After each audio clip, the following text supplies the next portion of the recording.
Hello, everybody, and welcome here to the Wine with Jimmy portal. Thank you so much for joining. I have a very, very special session right in this presentation, talking to Marcos Iglesias. How you doing, Marcos? Great, Jimmy. It's good to be with you.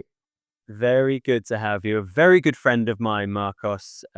We have known each other now for a few years, rather through serendipity, I think, in terms of location in the Americas, through my in-laws and visiting Connecticut, where Marcos is based, and then getting to know very well at the same sort of time that Marcos has been rising to prominence within the world of WSET and wine. So Marcos is he's actually the chief medical director of the AF Group, but has really been focusing on his wine education recently in the last number of years. Has a real love for South Africa. We're just talking in the green room afterwards. I think he's clocking up maybe 2 visits a year at the minute to South Africa. Is that right? Somewhere around that number? That sounds about right. Loving things like Spain as well, and also things like Madeira and Port, some of your strongest categories. And also the winner of two very significant awards in the last 2 years. So in 2024, the Peter Hamson Memorial Award, which is to do with your D6 assignment submitted in 2024. And then in 2025, the Merendino Wines of the World Prize for D3, and that prize was for the Americas, right? I think they split it by region. Right. Yeah, that's right. Yeah. So the reason why I'm telling everybody out there why this, of course, is of importance is that Marcos has, of course, a lot of knowledge, but also a lot of current experience within the WSET world about understanding what's required when answering questions around examination technique in terms of D3. And that's what we're doing in this video. So this is a part of a newer focus of videos where I look at examination technique for the D3. And this will be rolled out across others like D1, D4, D5 as well. But these are looking at key things around sort of how to structure your answers, timings, understanding command verbs, expressing critical thinking. So all these things that really will help elevate your experience in WSET, but certainly your scores, and hopefully taking the trophy off the mantle of Marcos in future years to come. Now, I'm going to go through a bit of an introduction, and Marcos will jump in at various times. We've got a lot to discuss because the question we'll go through today is on Rioja. So we'll go through that very shortly. Just a few things initially. If anybody has any questions or comments, please do post them either in the description below this, there's a comment section, or you can get in touch via the portal at Wine with Jimmy.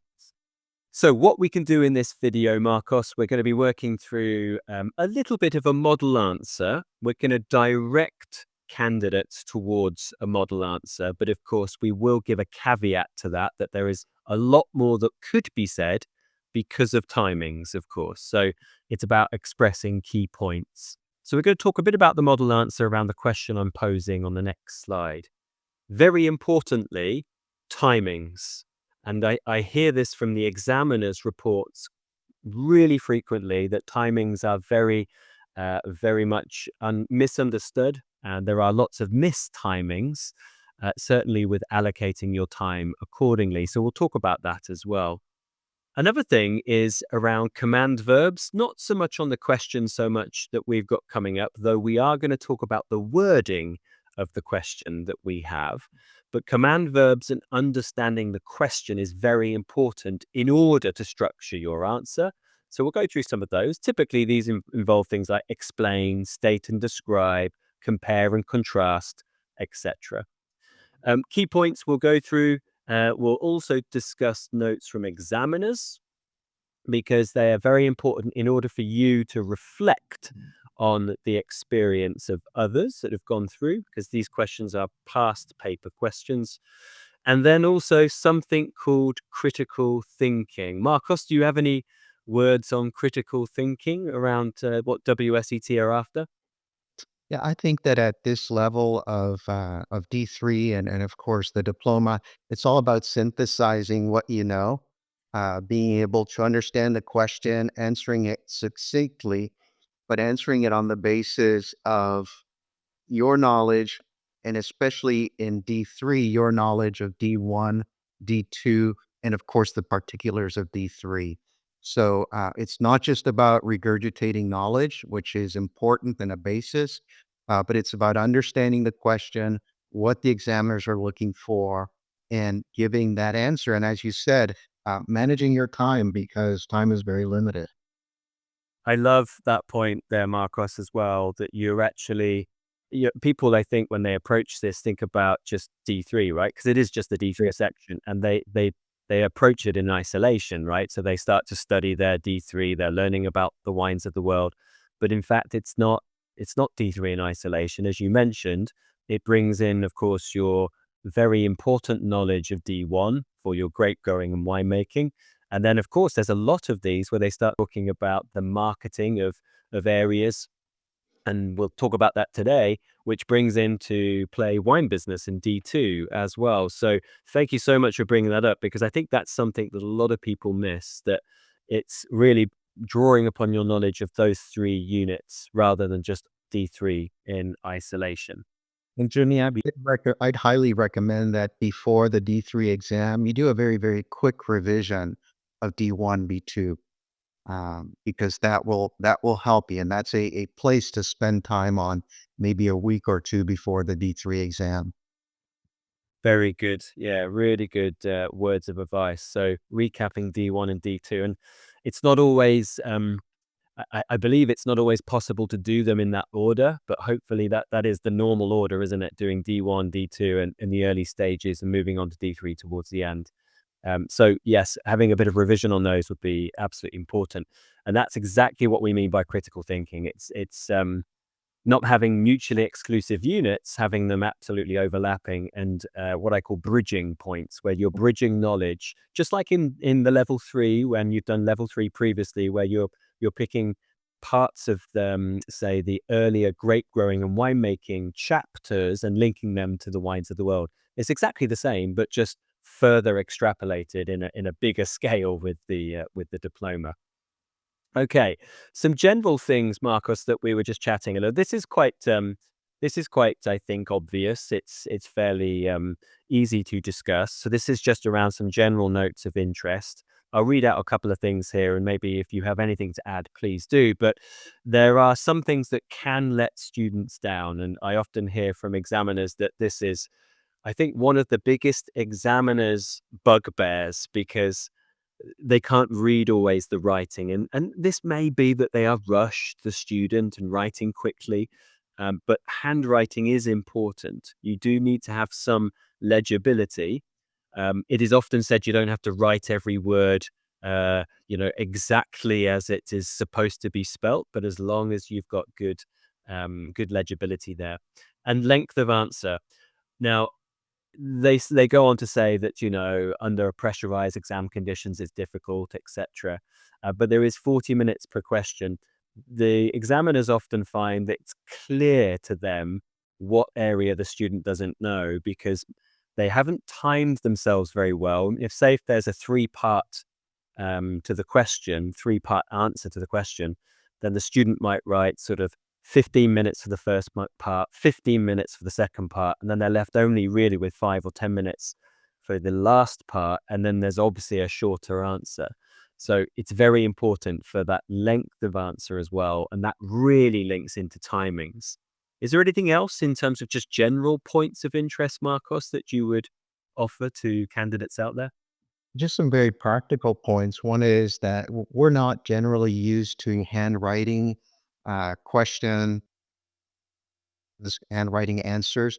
So it's a very, very good practice for several weeks before the exam to practice handwritten, timed mock exam questions, and just do exactly that. Put on a timer for 40 minutes to answer a mock question and answer a past question, and handwrite it. Uh, do exactly like you will do in the exam. And I think we're going to talk a little bit about strategy on time, But when it comes to writing, one of the things that helps is you have unlimited number of pages to write your answers in. It helps to answer sections in different pages. Even if you've only used three-quarters of the page, go to the next page to answer the second question or the second part of the question. That way you can always go back and add more to the first one, but that is part of this idea that you're answering a whole question, and it helps in your strategy on the day of the exam. That's really interesting. So moving on to a fresh sheet of paper, basically. So you therefore have room for editing or room for additions is very important. And I love that you mentioned about practicing with handwriting. So really, if you are getting to that point at home where you start to get hand ache or carpal tunnel syndrome or whatever you want to call it, then that's when it's working. Because I bet you there are many people out there, Marcos, that don't practice before. Yeah. And I reckon I could walk through the diploma exams and see a lot of people shaking their hand like that because they're not used to the practice of writing so much. So that's really interesting point. Thank you. So Remember, this is an intellectual issue. It's an intellectual issue. That's also a physical issue. And of course, it's a psychological issue, and you need preparation for all three. yeah. Yeah, and it's interesting that a lot of people don't tend to think about something like for an examination of this style, a physical. You know, they don't maybe the psychological a little bit, and of course the knowledge. But yeah, it's important to sort of maybe we could talk a lot about preparation beforehand. We're going to do individual videos on that about really what to do. 1 month before the exam, 1 week, 1 day, etc. But we'll get to that onto another section. So thank you so much for that input there, Marcos. So the question we're going to look at is around one of your specialities. Both you and I hold the Rioja expert or the ambassador program. We've both been out to the region. We know this area very well, so we could talk about this until the cows come home. But of course, we really only have 40 minutes. So this question is a question where WSET likes to pose advantages and disadvantages. This is fairly frequent. I think I'm seeing this probably once every 2 years, looking back at past papers. And this was a past paper from 2022, May of 2022, this one. But this is where it gets complex, Marcos, that we've been talking about it. So what are the advantages and disadvantages? Okay, let's stop there because then that is 50-50. Okay. So at that point, we've got 50-50. But then we've got producing and marketing, which those three words, specifically two of those three words, there's a lot that could be said about those. Now, marketing, of course, is wine business, but producing is D1, right? Within that, and that's a lot. That's a lot within there. So we're in essence splitting this into disadvantages, advantages, but then also producing and marketing. But we're going to get to that. We're going to talk about that through the examination reports in a second. And then we have these three parts. So age category. So of course, this is where we have no age or we have age statements through the traditional means. And of course, it's listed there, crianza, reserva, and so on. The 2017 new geographical delimitations, so your zonal areas, your villages, and single vineyards. So they're kind of bringing Rioja to the modern stage, I suppose, but linking into tradition. And then brands, which is very much, of course, the marketing side of this question. So talking about some key concepts of brands and strong brands such as Marques de Riscal, Murrieta, and there are many others as well. So straight off the bat, Marcos, we see this as a really complex question, don't we? Yes, very much. And in spite of yours and my knowledge of Rioja, this is a question I would choose very, very carefully because, as you mentioned, there are three sections carrying equal weight, but we have to talk about producing and marketing for each. So that's already six. And advantages and disadvantages, that's 12 sections we are expected to be writing on. And can you do that in 35, 36 minutes? That's the question to ask yourself before you choose this question. And that's really fascinating because when you bring the timing, so we know there's 40 minutes here, 5 minutes for preparation, structuring your answer, of course, you're left with about 35 minutes, um, roughly, approximately. 35 minutes split into 12 sections is, just under 3 minutes per section. Is that enough for you to flow an answer? I'm not sure it is. And we've got some information here, Marcos, from the examiner report. Let's have a look at this. So, away from content, let's not talk about that for now. Here we go. The best candidates paid careful attention to the question, which you really need to do here, and then structured their answer accordingly. So, now this is interesting because they initially state here advantages of producing by age category, then disadvantages, and then the marketing of advantages and disadvantages of that same age category. So exactly as you mentioned, Marcos, that will total 12 sections um, per this answer, this whole answer, which is quite a lot. So they say here that many answers lacked structure and overlooked either marketing or production. Some candidates approached the question as if it was explain the following and gave a detailed descriptions of each category, but failed to address the specifics of this question. And I think that's because of the planning more than anything on this one. So, everybody at home, we've given you a little bit of a guideline there, but you could decide at this point what to do. So please think about this and do what Marcos mentioned earlier. Get your stop clock out, your stopwatch out, and answer this in 40 minutes, going through these three sections. Think about which way you would do it. Are you going to organize it in those 12 sections, or would you do it a different way? Have a go in the next 40 minutes, and we're going to talk about it now afterwards and see if it correlates with our answer. So, Marcos, what would you do then? How would you actually approach this? Well, I think how you suggested earlier, clearly there's three sections that I'm going to talk about advantages and disadvantages. Because of the timing, I would probably include production and marketing as one. So I'll talk about advantages of producing and marketing under age category B, C, etc. So that would be my outline. It would take a few minutes just to quickly write an outline on my scratch paper or a brain map, however you like to summarize something before you're going to start writing. And this way I know that I need to refer to my outline as I spend the next 35 minutes writing roughly 3 or 4 pages minimum to answer correctly. So you would split it into producing and marketing would be included under the advantages and disadvantages as we go through each of these. So we're looking at six Six. then. I would do 6 parts. Yeah. And you mentioned also then, Marcos, and I alluded to this as well. It seems like the magic preparation, writing your plan is 5 minutes. A lot of people mention this. Is this the right number per question? 5 minutes? Yeah, I wouldn't spend more than 5 minutes, but I would spend 3 or 4 minutes at least because you want to be able to organize it, give it the structure that the examiners want. If you just start writing, you're going to get lost and you're not going to answer the question as it was asked, and you probably will lose quite a few points and lose your time. You will not answer the question fully. Yeah. Yeah, absolutely. And examiners love structure. Otherwise, it goes into what we call waffling, right? And it has no real defined nature to it. Okay, so um, overall points here.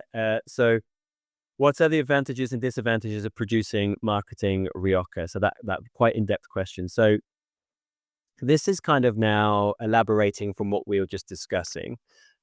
So let's discuss first of all age category.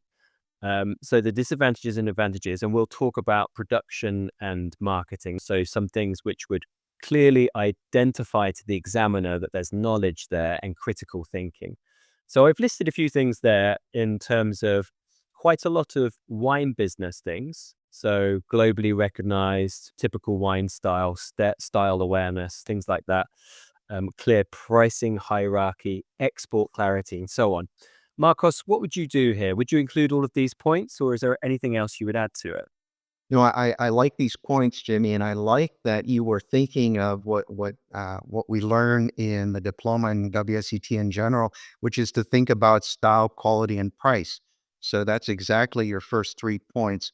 What are the advantages to style, quality, price of using an age category in producing and marketing in Rioja?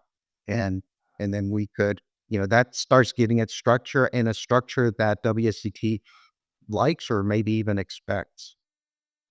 And with these, I mean, how much are we going into detail about each of these points? So maybe half of that, 5 or 6 minutes for the advantages, which is really only going to give you, 2 sentences for each or so. So something like globally recognized, age category in Rioja is globally recognized as a typical wine style. Mhm, This serves as a signal to the consumer for what they're buying. It may help less experienced buyers mhm. know what they're buying. So that's how I would structure it. It's about consumer guidance, but be a little bit more specific. Who specifically is benefiting from it? And in most cases, it's less experienced buyers that would benefit.